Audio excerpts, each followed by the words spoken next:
Muy bien, chicos, vamos a iniciar con nuestra segunda hora clase. Vamos a comenzar con el contenido socioemocional. Luego la retroalimentación. Les voy a pedir la participación de ustedes sobre qué fue lo que trabajamos en la clase de la semana pasada, que estábamos viendo el renacimiento, ¿verdad? Así que vayan a buscar sus apuntes en el cuadernito, los números de lista que están acá presentes. 1, 5, 10, 15, 20 y 25, para que me comenten qué fue lo que trabajamos. Luego vamos a desarrollar el tema, vamos a hacer una actividad de clase. Después de que usted hizo el quizzes, tiene un poquito más de conocimiento sobre el Tratado 1, de Lazarillo de Tormes, y si ya tiene la lectura del Tratado 2, pues también vamos a ver sobre eso. Después usted va a subir a la plataforma la actividad que hagamos en esta hora clase. Y concluiremos la clase también con algunos aportes. El contenido socioemocional, usted sabe que es Conoce tu país. Para conocer nuestro país también es importante mencionar, ¿verdad?, nombre de algunos escritores que forman parte de la literatura de nuestro país. El Salvador tiene muchos representantes en el ámbito de la literatura. Por acá les estoy colocando la imagen de alguno de ellos. ¿Ustedes saben quiénes son ellos? ¿Cuáles son sus nombres? Vamos a ver. ¿Quiénes serán ellos? Solo reconozco a Claudia Lars. Claudia Lars, muy Alfredo bien. Espino. Alfredo Espino. ¿Quién más? ¿Quién más conocen ustedes? ¿Qué otros escritores salvadoreños tenemos como representantes?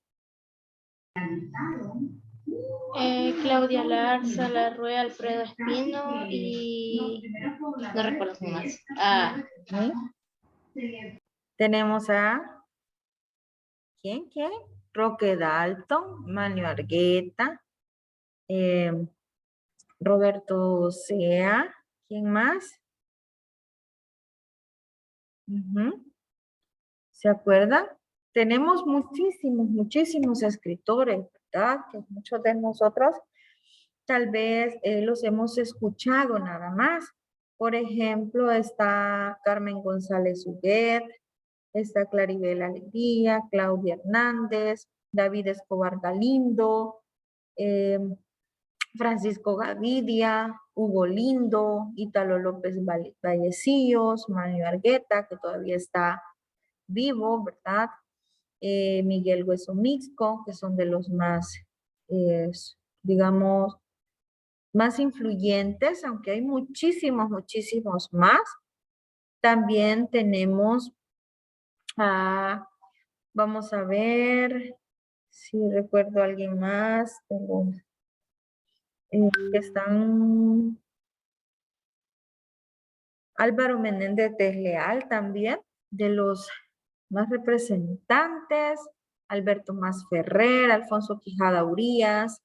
Entonces, en nuestra literatura, chicos, tenemos un vasto repertorio, ¿verdad?, de escritores, de que hoy en día, pues gracias a ello, nosotros vamos viendo que la literatura va cambiando a raíz del paso del tiempo.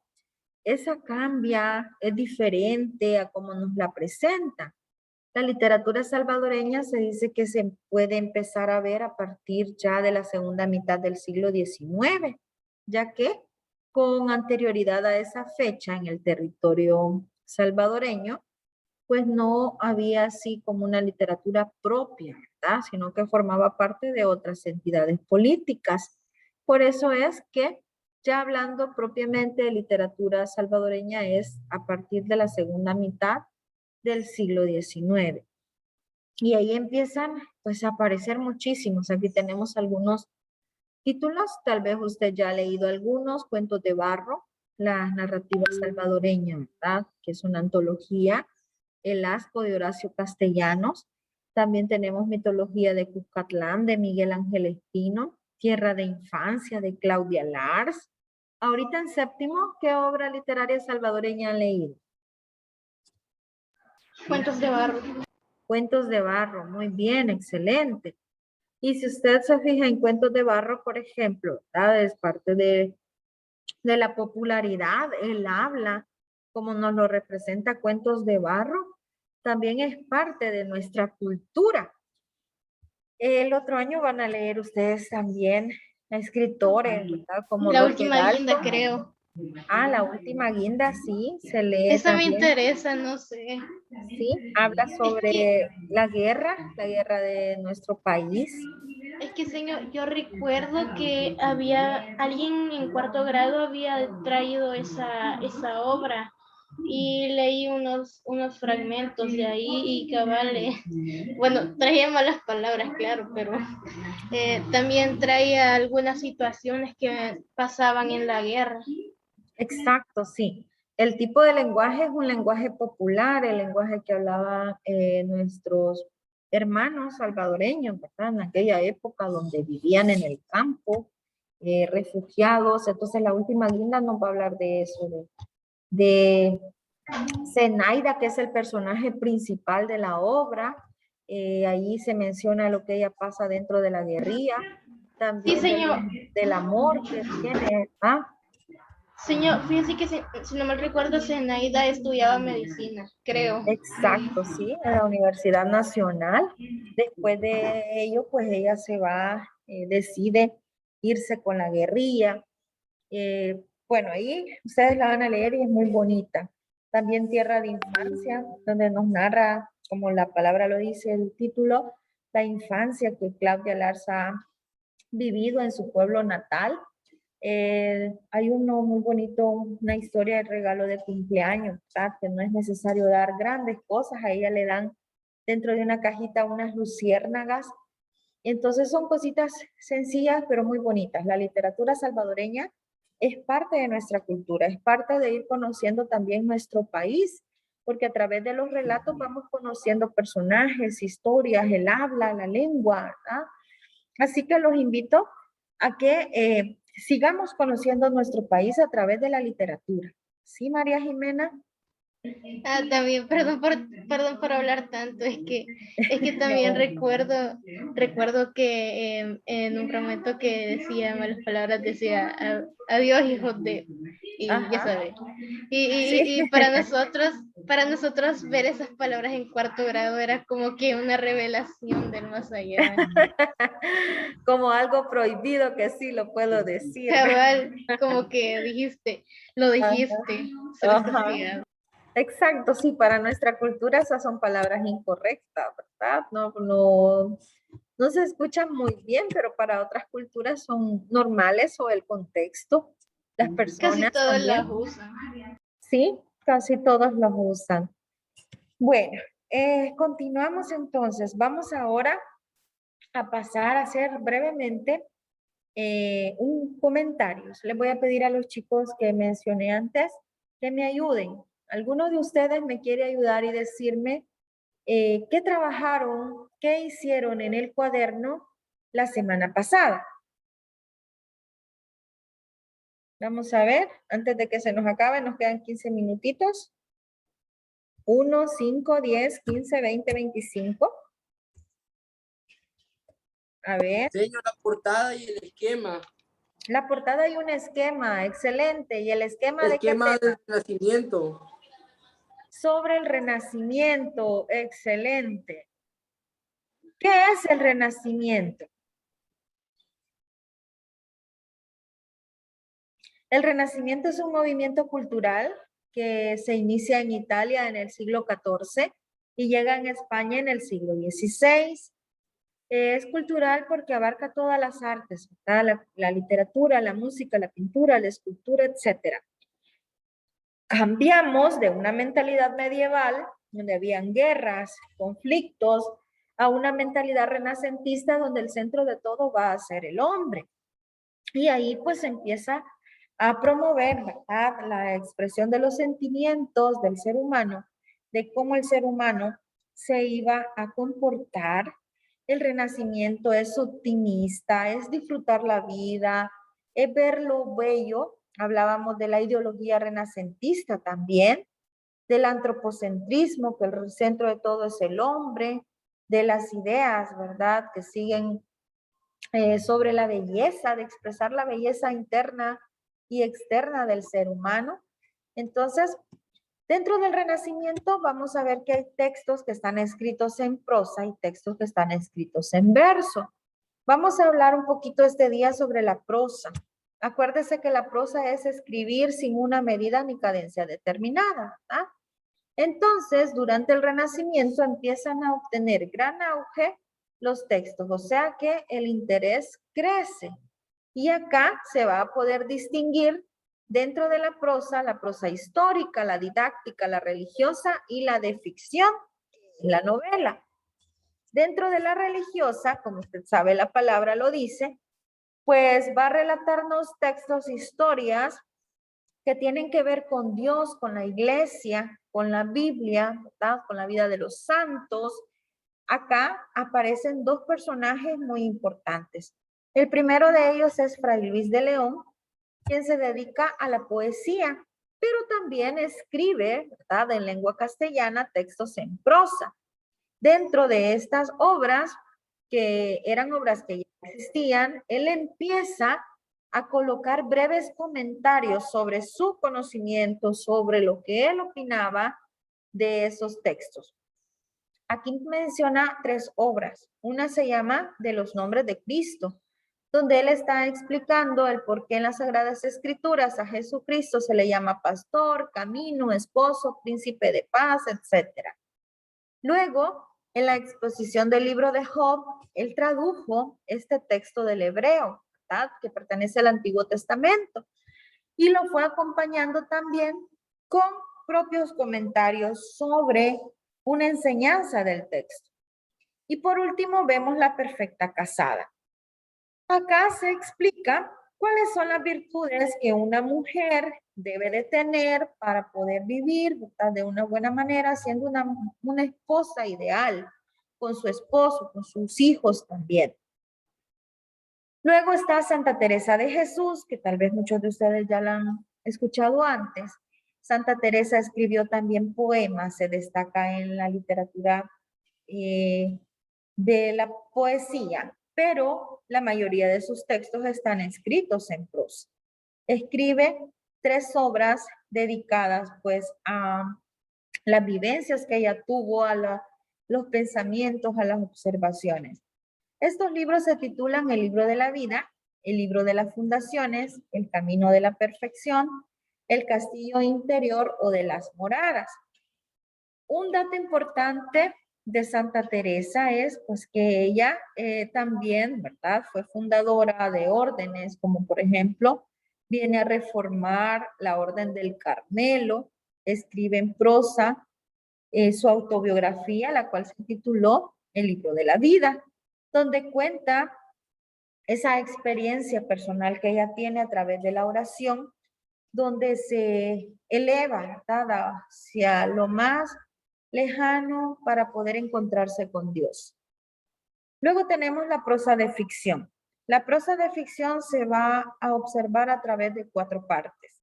La novela sentimental, que tiene que ver con aquel tipo de novelas que nos cuentan los sentimientos a través de la expresión, ¿verdad? De lo que le ha pasado a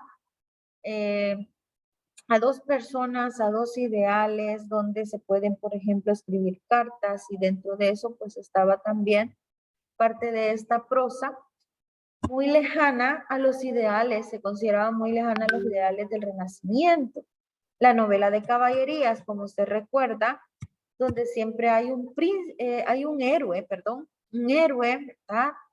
Que va a reflejar el ideal del pueblo fuerte, valiente, ese héroe que va a estar defendiendo a los demás. El libro más importante de este género en España se llama El Amadís de Gaula, cuya primera versión fue conservada por Garci Rodríguez de Montalvo en 1508. Y el éxito de este libro, pues, se llega a tal grado de que a raíz de él se empieza a crear otras novelas bajo las novelas de caballería. El Quijote es una novela moderna. Se dice que el Quijote es una sátira a la novela de caballería, porque si nosotros contraponemos a los personajes, entonces sí, ¿verdad? Nos vamos a ver reflejados en que vamos a identificar que hay un personaje que está fuerte, valiente, tiene un caballo muy hermoso, muy fortachón, en la novela de caballería, pero en el Quijote es todo lo contrario. Don Quijote era débil, no era inteligente, el caballo que tenía se llama Rocín, que significa, según el diccionario, flacucho, delgaducho, ¿verdad? Entonces son características de este tipo de novelas. Dentro de la novela morisca tenemos que al momento que se da la mayor tensión con los moriscos en Granada, la literatura empieza a idealizar la figura del moro y así pues confraternizar, ¿verdad?, entre ambas razas. El texto se difunde y dentro de ello es El Abencerraje, un título de una obra, o la historia de Abindarráez y la hermosa Jarifa. Y por último tenemos la novela bizantina, que también se le conoce como novela griega o de aventuras. Se trata de narraciones de peregrinación escritas en las aventuras, donde se está mezclando también todo aquello que tenga que ver con la acción amorosa, ¿verdad? Bueno, ahora les voy a pedir que en el cuadernito vamos a ir haciendo la actividad de clase. La actividad de clase va a consistir que con sus palabras usted escriba de qué trata la primera parte del Lazarillo de Tormes, lo que acabamos de ver en el quizzes. Y la segunda parte que va a hacer es sobre los apuntes de lo que yo les voy a explicar ahorita. El Lazarillo de Tormes es una novela anónima. Esta novela anónima, ¿por qué se llama así? Pues porque no tenemos el autor. Se dice que es una novela autobiográfica, pero no se sabe en realidad, ¿verdad? Porque tiene esta forma. Encontramos a Lázaro de Tormes, que era un niño, ¿verdad? Se llama así porque nace en el río Tormes. Es hijo de padres sin honra, Tomé González y Antona Pérez.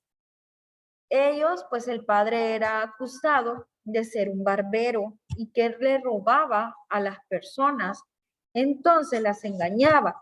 Entonces lo acusan, ¿verdad? Por ello. La madre, pues al tiempo, vuelve a tener otro señor, otro esposo, tiene un niño pequeño, Lázaro, pues ella se considera que ya no puede criar más a Lázaro, lo entrega al ciego, y con el ciego vamos a encontrar nosotros que es el primer maestro de Lázaro, porque con el ciego Lázaro aprende a hacer tretas para sobrevivir, a engañar, a trabajar, ¿verdad? De una manera A ser vivo, como honrada. dicen. ¿Perdón? A ser vivo, como dicen aquí. Ser muy astuto. Entonces, en Lazarillo nosotros vamos a encontrar todo eso, ¿verdad? Es una novela que es realista, pero da pie a la novela picaresca que más adelante va a sobresalir con todas estas características. Entonces, después vamos a ver novelas picarescas, como por ejemplo El Buscón de Francisco de Quevedo, ¿verdad? Bueno, entonces, haciendo un preámbulo de la obra, y usted ya sabe lo demás, les voy a pedir que en el cuadernito me puedan escribir, por favor, lo que ya hemos visto, ¿verdad? Sobre el tratado número 1, de qué, en qué consiste, qué fue lo que se vio allí, qué pasó con el ciego. Si usted ya leyó el tratado número 2, lo invito a que lo haga, que lo trabaje, a que lo practique. Si no, pues en el transcurso de la semana, léaselo, léase la obra para que podamos ir ahondando más en ella. Es muy bonito, tiene 7 amos, por cada uno de los amos él va pasando y con cada amo aprende. Imagínense que en la obra aparece en el primer tratado muchas aventuras. ¿De cuál aventura se acuerdan ustedes? ¿Qué pasó con la longaniza? ¿Qué pasó con el vino? ¿Qué pasó con las uvas, por ejemplo? O ya en la parte final, cuando Lázaro ya se venga del ciego por todo lo que le había hecho. ¿Se acuerdan? No. Bueno, espero que para la otra clase me participen un poquito más y lean, ¿verdad? Lean, por favor, sus actividades. Bueno, chicos, entonces los invito a que hagan los apuntes en el cuaderno. Cuando los hayan terminado, después usted los sube a la plataforma, ¿verdad? Y así podemos ir verificando el trabajo que ustedes van haciendo también en la hora clase. Bueno, los dejo para que se preparen para la siguiente hora. Yo también ya me voy a la otra clase. Se me cuidan y que tengan feliz día. Y gracias por la participación en clase y por el trabajo en el quiz. ¿Sí oyen? Excelente, chicos. Bueno, Adiós, señor. Adiós, señor. Adiós, chicos. Cuídense.